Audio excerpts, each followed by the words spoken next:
أعوذ بالله من الشيطان الرجيم. بسم الله الرحمن الرحيم. O believers, if you yield to some of those who were given the scripture, they will cause you to renounce the truth after you have believed. But how can you deny the truth when Allah subhanahu wa ta'ala's revelations are being conveyed to you and His own messenger is in your midst?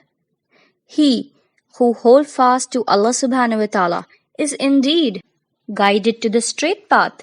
Believers, fear Allah subhanahu wa ta'ala as is His due, and when death comes, be in a state of complete submission to Him. Hold fast to the cord of Allah subhanahu wa ta'ala and let nothing divide you. Remember the blessings He has bestowed upon you. You were enemies, and then He united your hearts, and by His grace you became brothers. You were on the brink of an abyss of fire, and He rescued you from it. Thus, Allah subhanahu wa ta'ala makes His signs clear to you, so that you may find guidance. Let there be a group among you who call others to good, and enjoin what is right, and forbid what is wrong. Those who do this shall be successful.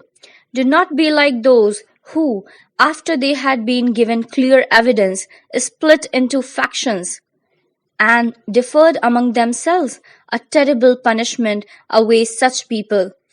On the day when some faces are bright and some faces are dark, it will be said to those with darkened faces, "Did you reject faith after accepting it? Taste, then, this punishment for having denied the truth. But as for those with shining faces, they shall abide forever in Allah subhanahu wa ta'ala's grace." These are Allah subhanahu wa ta'ala's revelations. We recite them to you in all truth. Allah subhanahu wa ta'ala desires no injustice to mankind.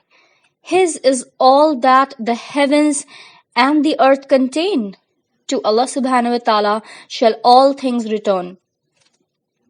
You are indeed the best community that has ever been brought forth for the good of mankind.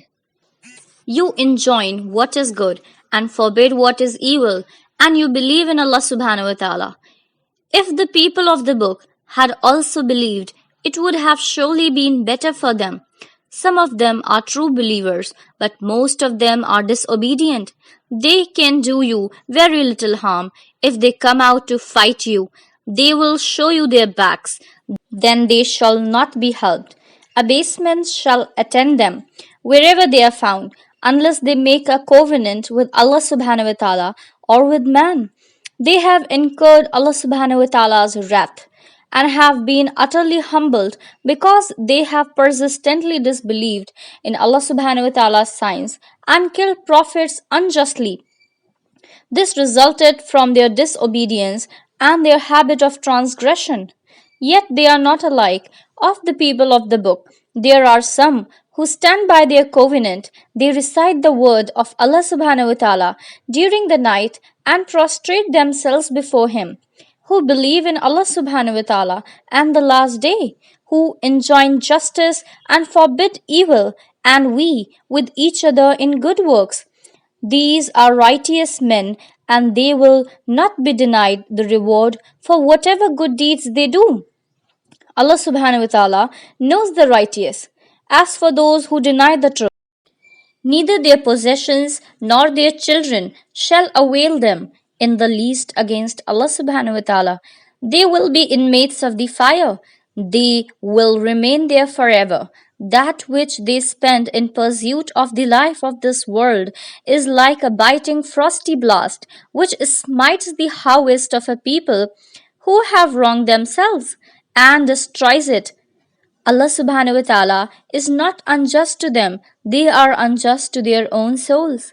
Believers, do not take outsiders as your intimate friends. They will spare no effort to harm you. They love to see you suffer. Their hatred is evident from the words which fall from their mouths, but what their hearts conceal is far worse. We have made our signs clear to you. Will you not understand? It is you who love them, but they do not love you. You believe in all the revealed books. When they meet you, they say, "We believe," but when they are alone, they bite their fingertips with rage. Say, "Die of rage." Allah subhanahu wa ta'ala is aware of what your hearts contain. Whenever something good happens to you, it grieves them, but when evil befalls you, they rejoice. If you persevere and fear Allah subhanahu wa ta'ala, their designs will never harm you in the least. Allah subhanahu wa ta'ala encompasses all that they do.